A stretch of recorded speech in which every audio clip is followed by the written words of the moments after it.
Hi friends, പുതിയൊരു വീഡിയോയിലേക്ക് ഏവർക്കും സ്വാഗതം. ശ്രീനഗറിൻ്റെ ഈ പുരാതന പട്ടണവും അതുപോലെ തന്നെ ഇതിൻ്റെ സിറ്റിയിലെ ചെറിയ പ്രദേശങ്ങളും അതുപോലെ തന്നെ ഇവർ താമസിക്കുന്ന പ്രദേശങ്ങളുമെല്ലാം ഒന്ന് കാണണം നമുക്ക്. അപ്പോൾ ഈ ശ്രീനഗറിൻ്റെ ഈ ചെറിയ പട്ടണത്തിൻ്റെ പ്രദേശങ്ങളിലൂടെയാണ് ഇന്നത്തെ യാത്ര. പൗരാണികമായ ബിൽഡിങ്ങുകളും അതിലുള്ള ഓഫീസുകളും മറ്റുമായി ശ്രീനഗറിൻ്റെ ടൂറിസ്റ്റുകൾ അധികം എത്താത്ത പ്രദേശങ്ങളിലൂടെ നമുക്കൊന്ന് സഞ്ചരിച്ച് ശ്രീനഗറിൻ്റെ എല്ലാ ഭാഗങ്ങളും ഒന്ന് കണ്ട് ഈ വഴിയിലൂടെയെല്ലാം നമുക്ക് ഈ വണ്ടിയിലൊന്ന് സഞ്ചരിക്കാം. ഇടറോഡിലൂടെയും വ്യാപാര സ്ഥാപനങ്ങൾ കണ്ടുകൊണ്ടുള്ള, അതുപോലെ തന്നെ ഇവിടുത്തെ വഴിയോര കച്ചവടക്കാർ, ഇവിടുത്തെ കാൽനട യാത്രക്കാർ എല്ലാവരിലൂടെയും നമുക്ക് ഒന്ന് കണ്ടറിഞ്ഞ് ശ്രീനഗർ പട്ടണം ഒന്ന് കാണാൻ ഇറങ്ങിയതാണ്. ഇതാണ് ഇവിടുത്തെ പുരാതനമായ ഓരോ ബിൽഡിങ്ങുകളും അതുപോലെ തന്നെ കച്ചവട സ്ഥാപനങ്ങളും.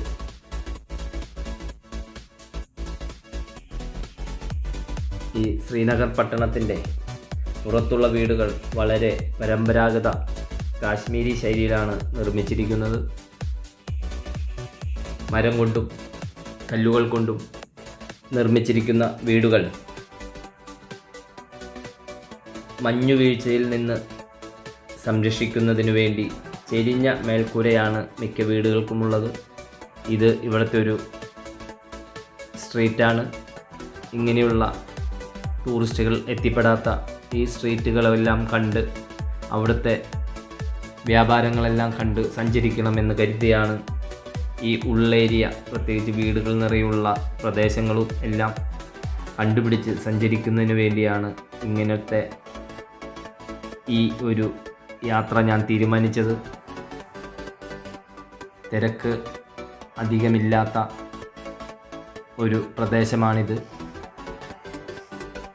പഴക്കച്ചവടക്കാരും അതുപോലെ തന്നെ ചെറിയ തള്ളുവണ്ടിയിലും മറ്റും യഥേഷ്ടം കച്ചവടം നടത്തുന്ന ഒരു ചെറിയ മാർക്കറ്റിൻ്റെ പ്രതീതി ജനിപ്പിക്കുന്ന ചില വഴികളാണിത്.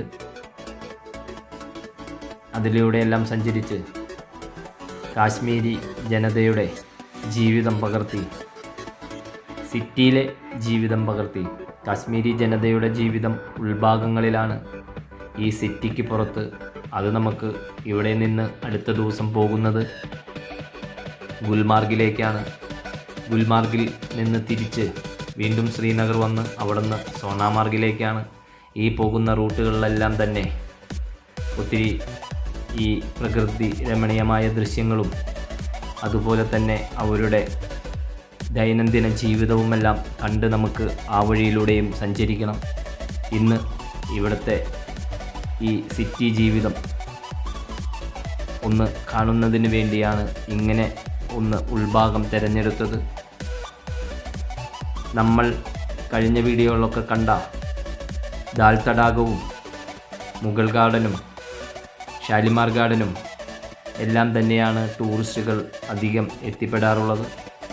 ഈ പ്രദേശങ്ങളിലേക്കൊന്നും ടൂറിസ്റ്റുകൾ അങ്ങനെ വരവ് കുറവാണ്. ഇവിടെ അങ്ങനെ പ്രത്യേകിച്ച് ഒന്നും കാണാനില്ല. നമുക്കിവിടെ കാണാനുള്ളത് ഹസ്രത്ത് ബാൽ പള്ളിയായിരുന്നു. പക്ഷേ എന്തോ അന്ന് കാണാൻ സാധിച്ചില്ല, അവിടെ അടവായിരുന്നു.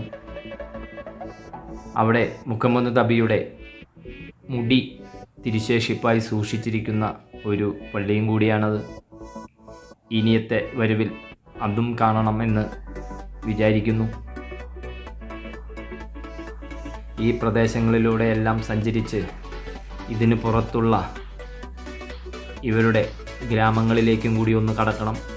അപ്പോൾ അതിനു വേണ്ടിയിട്ടുള്ള ഗ്രാമീണ കാഴ്ചകളിലേക്ക് ഈ സിറ്റിയുടെ കുറച്ച് ഔട്ടറിൽ തന്നെ ഉള്ള പരമ്പരാഗത രീതിയിലുള്ള അവരുടെ വീടുകളും താമസങ്ങളും എല്ലാം കാണുന്നതിന് വേണ്ടിയുള്ള യാത്രയിലാണ് ഞാൻ.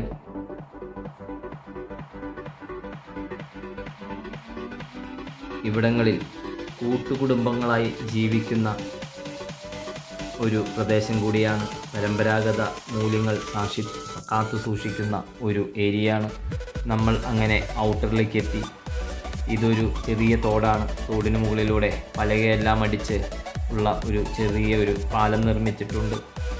ഈ സിറ്റിയിൽ കാണുന്ന വലിയ തിളക്കമൊന്നുമില്ല. ഇവരുടെ സിറ്റി കഴിഞ്ഞ് കുറച്ചുള്ള ഗ്രാമീണ പ്രദേശങ്ങളിൽ തകർന്ന റോഡുകളും അതുപോലെ തന്നെ റോഡിനിരുവശവും കാടും. ഒരു വശം ഞാൻ കഴിഞ്ഞ വീഡിയോകളിലൊക്കെ പറഞ്ഞതുപോലെ ഇവിടെ ഒത്തിരി തണ്ണീർത്തടങ്ങളുണ്ട്. ഈ തണ്ണീർത്തടങ്ങളുമെല്ലാമായി വീണ്ടും ഇങ്ങനെയുള്ള ചെറിയ ചെറിയ തോടുകൾക്ക് മുകളിലൂടെ പാലം പോലും നിർമ്മിച്ചിട്ടില്ല. ഇവിടെയെല്ലാം പലകയടിച്ച് ഇട്ടുള്ള പാലങ്ങളാണ്. ഇവിടെയെല്ലാം തന്നെ വെള്ളപ്പൊക്കവും ധാരാളം ഉണ്ടാകുന്ന പ്രദേശങ്ങളാണ്. അപ്പോൾ ആ പയ്യൻ എന്നെ കൈ കാണിച്ചു. അപ്പോൾ ഞാനൊന്ന് നിർത്തി. അപ്പോൾ ആ പയ്യൻ എന്നോട് സംസാരിച്ചതാണ്. എന്താണ് ഇതിലൂടെ വന്നിരിക്കുന്നത് എന്നാണ് ചോദിക്കുന്നത്. ഞാൻ പറഞ്ഞു, ഇതെല്ലാം ഒന്ന് കാണുന്നതിനു വേണ്ടി കണ്ടു കഴിഞ്ഞ് ദാൽ തടാകം ആയ പ്രദേശത്തേക്ക് തിരിച്ചു പോകണമെന്നും പറഞ്ഞു. അപ്പോൾ എല്ലാവരും നമ്മളെ പുറത്തുനിന്ന് വരുന്നവരെ ശരിക്കും ശ്രദ്ധിക്കുന്നുണ്ട് എന്നാണ് ഇതിന് അർത്ഥം. ആ പയ്യൻ്റെ ചോദ്യങ്ങൾക്കെല്ലാം നമ്മൾ മറുപടി കൊടുത്ത് ഇവിടെ നിന്ന് യാത്രയാവണം. അവന് ഉറുദു കലർന്ന ഹിന്ദിയും എനിക്ക് മലയാളം കലർന്ന ഹിന്ദിയും ആയത് കാരണം വലിയ കുഴപ്പമില്ലാതെ കഷ്ടിച്ച് പറഞ്ഞൊപ്പിച്ചു. ഇവിടങ്ങളിൽ ആഘോഷങ്ങൾ, ഉത്സവങ്ങൾ, വിവാഹങ്ങൾ തുടങ്ങിയ ചടങ്ങുകളിലെല്ലാം തന്നെ പരമ്പരാഗത അതും ആയ രീതിയിലൂടെയാണ് നടക്കുന്നത്. ഈ സമൂഹം മുഴുവനും ഒത്തുചേർന്നുകൊണ്ടുള്ള ഉത്സവങ്ങളും, ഈദ്, നവറോസ് പോലുള്ള ഉത്സവങ്ങൾ, അതുപോലെ തന്നെ കാശ്മീരി സംഗീതം, ഇതൊക്കെ ഈ ജീവിതത്തിൻ്റെ ഭാഗമാണ്. അതേപോലെ ഇവിടെ വിഭാഗങ്ങളെല്ലാം വലിയ ആഘോഷങ്ങളായി ദിവസങ്ങളിലായി നടക്കുന്നു. ഡാൻസുകളും ഇത്തരം ചടങ്ങുകളിൽ പ്രശസ്തമാണ്. നമുക്ക് ഹിന്ദി സിനിമയിലെല്ലാം അതൊക്കെ നമ്മൾ കണ്ടിട്ടുണ്ടാവും. ഇവിടങ്ങളിലെ ജീവിതം സമാധാനപൂർണ്ണമാണെങ്കിലും പ്രളയവും അതുപോലെ തന്നെ ശീതകാലത്തെ മഞ്ഞുവീഴ്ചയും ആരോഗ്യപരമായ സൗകര്യങ്ങളുടെ കുറവും അതുപോലെ തന്നെ സേവനങ്ങൾ, ഈ പ്രദേശങ്ങൾ ഔട്ടറിൽ തൊട്ടടുത്തായ കാരണം സേവനങ്ങളെല്ലാം പെട്ടെന്ന് എത്താം.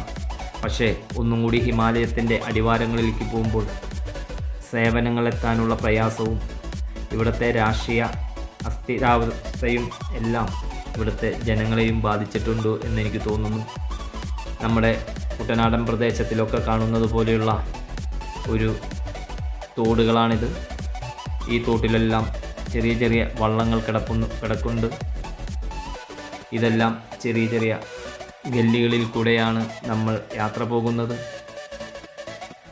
നമ്മൾ ഈ പ്രദേശത്തേക്ക് ആരും ടൂറിസ്റ്റുകൾ അങ്ങനെ അപരിചിതർ വരാത്ത കാരണം എല്ലാ വഴി യാത്രക്കാരും അവിടെ കച്ചവട സ്ഥാപനങ്ങൾ നടത്തുന്നവരും സൂക്ഷിച്ചു നോക്കുന്നുണ്ട്. ആ പയ്യന്മാരും എന്നെ നിർത്താൻ കൈ കാണിച്ചതാണ്. പക്ഷേ ഞാൻ നിർത്തിയില്ല, മെല്ലെ മുന്നോട്ട് പോകുന്നു. ഇവിടുത്തെ വീടുകളെല്ലാം തന്നെ ചെത്തിത്തേക്കാത്ത വീടുകളാണ് എല്ലാം. ഞാൻ നേരത്തെ പറഞ്ഞ പോലെ ചെരിഞ്ഞ മേൽക്കൂര, അതായത് കനം കൂടിയ ഈ ഐസ് വീണാൽ മേൽക്കൂരയ്ക്കൊന്നും പറ്റാതെ അത് എത്രയും പെട്ടെന്ന് വഴുതി നിലത്തേക്ക് പോകുന്നതിന് വേണ്ടിയിട്ടുള്ള ചെരിഞ്ഞ മേൽക്കൂരയാണ്. ഒരു വണ്ടി വന്നാൽ ഒരു വണ്ടിക്ക് സൈഡ് കൊടുക്കാൻ പോലും പറ്റില്ലാത്ത ചെറിയ രീതിയിലുള്ള ഇടവഴിയിലുള്ള ഈ പ്രദേശങ്ങളെല്ലാം കാണാൻ പറ്റിയത് തന്നെ വലിയ സൗഭാഗ്യമായി കരുതുന്നു. എപ്പോഴും നമ്മൾ സിറ്റികൾ മാത്രമല്ലേ കാണുന്നത്, ഇവരുടെ ജീവിതവും കാണണ്ടേ എന്ന് വിചാരിച്ചാണ് ഇങ്ങനൊരു യാത്ര നടത്തിയത്. ഈ യാത്രയിലൂടെ ഇവിടുത്തെ ഈ താമസക്കാർക്ക് വേണ്ടിയുള്ള ചെറിയ ചെറിയ ഷോപ്പുകളും വീടിന് മുന്നിൽ നമ്മുടെ നാട്ടിലെല്ലാം കാണുന്നത് പോലെ തന്നെ തുറന്നു വെച്ചിട്ടുണ്ട്. ഇതിൻ്റെ ഒന്നും കൂടി ഉള്ളിലേക്ക് പോകണം. പോയി എന്താണ് ഇവിടുത്തെ ജീവിതവും അവസ്ഥയുമെന്ന് നമുക്കൊന്ന് കണ്ട് മനസ്സിലാക്കാം. യാത്ര തുടരുന്നു. കോഴികളും ഫ്രൂട്ട്സ് കച്ചവടക്കാരും എല്ലാം തന്നെ കച്ചവടക്കാരെല്ലാം തന്നെ കൂടുകൾ റോഡ് സൈഡിൽ കൊണ്ടുവന്ന് വെച്ച് അതിൽ കോഴികളെയും വെച്ചിട്ടുണ്ട്. ആ സൈഡിലെല്ലാം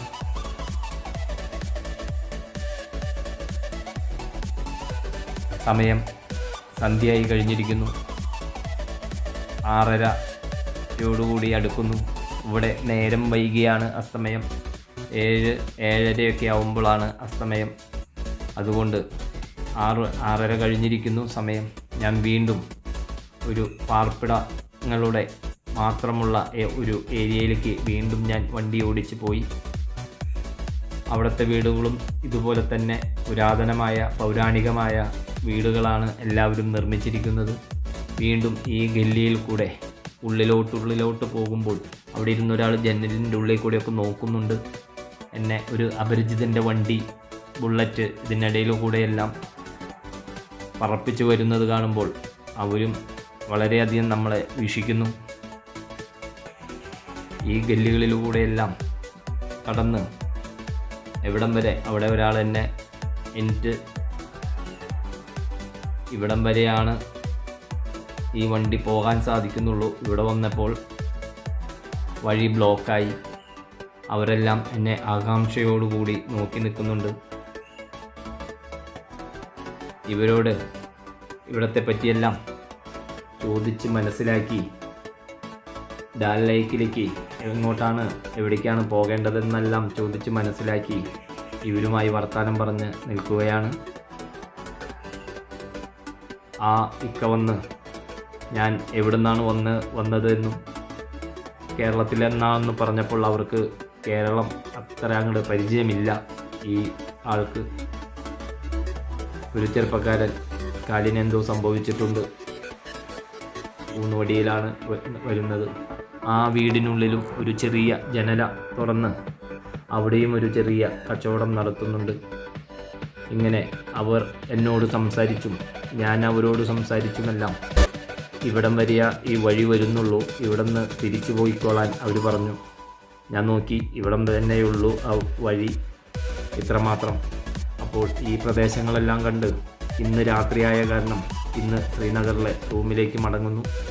വീണ്ടും അടുത്തൊരു വീഡിയോയുമായി നമുക്ക് വീണ്ടും കാണാം. ശ്രീനഗറിൽ നിന്ന് ഗുൽമാർഗിലേക്കാണ് പോകുന്നത്. നാളത്തെ വീഡിയോ ഗുൽമാർഗും കണ്ട് നമുക്കങ്ങനെ മെല്ലെ ഈ സഞ്ചാരം തുടരണം. എല്ലാവരും എനിക്ക് സബ്സ്ക്രൈബ് ചെയ്യണം.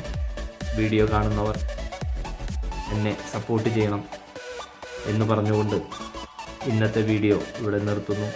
ബൈ.